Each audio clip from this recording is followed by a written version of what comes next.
Ganito ang sinapit kamakailan lang ng 2 pasyente matapos silang tamaan ng rabies. Nara ko dire. Ha? Isa na rito ang 31 anyos si Janelo na isang factory worker sa Laguna.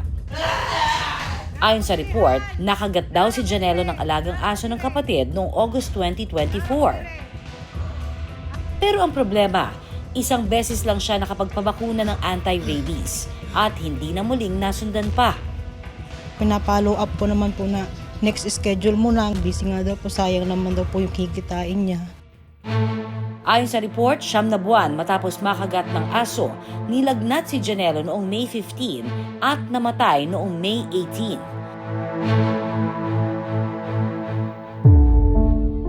Samantala, napabalita rin ang pagkamatay ng 25 anyos na si Nicole nang dahil rin sa rabies. Ayon sa ina ni Nicole na si Lizelle, nitong Marso lamang daw nakagat ng aso si Nicole sa paa. Pero wala raw pinagsabihan si Nicole tungkol dito. Yung kinagat siguro siya, sir, parang binaliwala niya. Wala din kasing panggastos, sir, doon eh. Ayon sa infectious diseases expert and head ng Animal Bite Treatment Center ni si Dr. Jeric Luigi De Villa ng San Lazaro Hospital, ang rabies ay isang zoonotic disease. Ibig sabihin, galing ang virus sa infected na hayop gaya ng aso o pusa at naipapasa sa tao sa pamamagitan ng kagat o kalmot at tina-target ang central nervous system ng isang tao. Ang rabies ay isang nakakahawang sakit na nagdudulot ng impeksyon sa utak at pamamaga ng utak sa mga pasyenteng naapektuhan ng sakit na ito. Ito ay isang nakakahawang sakit na nakukuha primarily sa mga mammals, lalong-lalo na dito sa atin, sa mga aso, maaari din sa mga pusa at saka sa mga paniki. Ito ay napapasa sa pamamagitan ng kagat, kalmot o laway ng mga infected na hayop. Ayon sa eksperto, posibleng umabot sa 2 buwan hanggang 1 taon ang incubation period ng virus sa katawan ng isang tao bago makita ang mga sintomas nito. Ito ay karaniwang lumalabas 30 days o 1 buwan hanggang 3 buwan pagkatapos makagat ng hayop, lalo na kung hindi nagpabakuna yung pasyente. Pero may mga mangilang-ilang kaso na umaabot ng 9 na buwan hanggang sa ang pinakamatagal ay 1 taon bago magkaroon ng sintomas ang pasyente. Ilan sa mga sintomas ng rabies ang pananakit ng ulo, lagnat at panghihina, hanggang sa unti-unti nang makaranas ng pagkalito, insomnia, takot sa tubig at pagdedeliryo. Kapag nagkaroon na ng sintomas o nagpapakita na ng sintomas yung pasyente, kagaya ng nagwawala na siya, takot sa hangin o kaya takot sa tubig, wala nang kahit na anong gamot o wala nang kahit na anong bakuna na i-epekto sa pasyente, mamamatay ang mga pasyente. Dito sa San Lazaro Hospital, kung saan libre ang anti-rabies vaccine, dumagsa ang mga taong gustong magpabakuna. Karamihan sa kanila, nakagat o nakalmot ng aso o pusa. Ayon sa San Lazaro Hospital, mula May 1 hanggang May 27, umabot na sa halos 24,000 pasyente ang nagpabakuna kontra rabies. Dito sa aming hospital, sa San Lazaro Hospital, kung saan tumatanggap kami ng mga rabies cases mula dito sa NCR at sa mga karatig nating probinsya sa Region 3 at saka Region 4A. Ngayong taon na ito, simula January hanggang ngayong May, meron na kaming 13 cases ng rabies. Ito ay mga kumpirmadong rabies cases at namatay silang lahat. Ayon kay Doc, hindi dapat baliwalain ang anumang kagat o kalmot ng aso o pusa. Kahit maliit lang yung kagat o kalmot galing sa aso o pusa, kakailangan pa rin magpabakuna ng pasyente. Lalo na kung walang bakuna yung ating mga alagang aso at pusa, at lalo na kung mamamatay sila during the observation period o yung 2 linggo pagkatapos makakagat ng ating mga alagang hayop.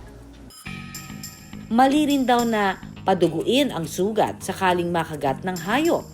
Ang kailangan lamang gawin ay hugasan yung sugat ng 10 hanggang 15 minuto at kumonsulta sa doktor. Hindi na kailangang pigain, hindi ito epektibo at maaari lamang na magkaroon ng dagdag na impeksyon dun sa sugat ng pasyente.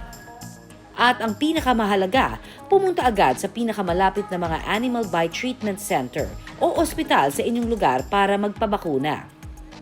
ang ating mga bakuna ay umeepekto lamang during the incubation period o yung mga panahon na wala pang simptomas ang pasyente. Kapag nagkaroon na ng simptomas o nagpapakita na ng simptomas yung pasyente, kagaya ng nagwawala na siya, takot sa hangin o kaya takot sa tubig, wala nang kahit na anong gamot o wala nang kahit na anong bakuna na iepekto sa pasyente.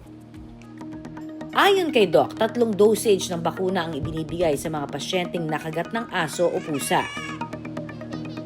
Ang unang shot ibinibigay sa day 0 ng pagpapakonsulta. Ang ikalawang shot ibinibigay makalipas ang 3 araw. At makalipas ang 1 linggo, tsaka babalik ang pasyente para sa ikatlong shot. Kapag nagmintis ng bakuna at di na kumpleto ang dosage, hindi eepekto ang bakuna. Importanteng makumpleto ito kasi ang 1 o 2 turok ng anti-rabies vaccine ay magkakaroon ng proteksyon yung tao pero hindi pa ito maaaring sapat para labanan kung meron mang rabies virus na nandoon. Kaya importanteng makumpleto ng 3 beses na pagpapabakuna ng anti-rabies vaccine.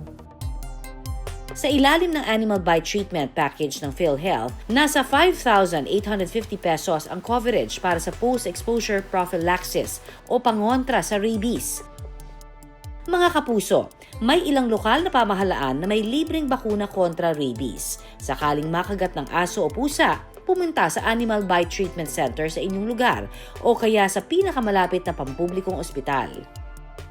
Inulit ko po, ang ating anti-rabies vaccine ay libre sa ating mga local government units at kanilang mga designated na animal bite treatment centers. Meron din po tayong mga pampublikong ospital na makakapagbigay po ng libreng bakuna laban sa rabies. At kung talaga pong wala sa inyong mga lugar, dito po sa aming ospital ay libre po ang anti-rabies vaccine. Tandaan mga kapuso, ang ating kalusugan, konektado sa kalusugan ng mga hayop at ng kalikasan.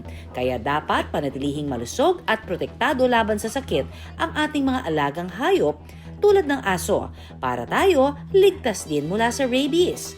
Maging responsableng pet owner at siguraduhing bakunado ang ating mga fur babies laban sa rabies. Pinapaalala lang natin na dahil nga sa One Health approach to rabies, parte rin ito yung pagiging responsableng may alaga ng hayop. So bukod sa pagbibigay sa kanila ng pagkain at tahanan, importante rin po na ang ating mga alagang hayop ay pabakunahan. Libre rin po ito sa ating mga city veterinary office, sa mga local government units.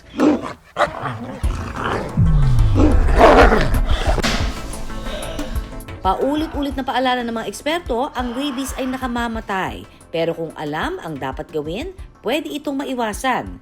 Tandaan, oras ang kalaban. Kung makagat ng aso o pusa, agad magpakonsulta at magpabakuna. At siguraduhin ang ating mga alaga, bakunado, para lahat tayo protektado. Maraming salamat sa pagtutok sa Pinoy MD. Para po sa iba pang kaalaman tungkol sa ating kalusugan, mag-subscribe na sa GMA Public Affairs YouTube channel. And of course, don't forget to hit the bell button for our latest updates.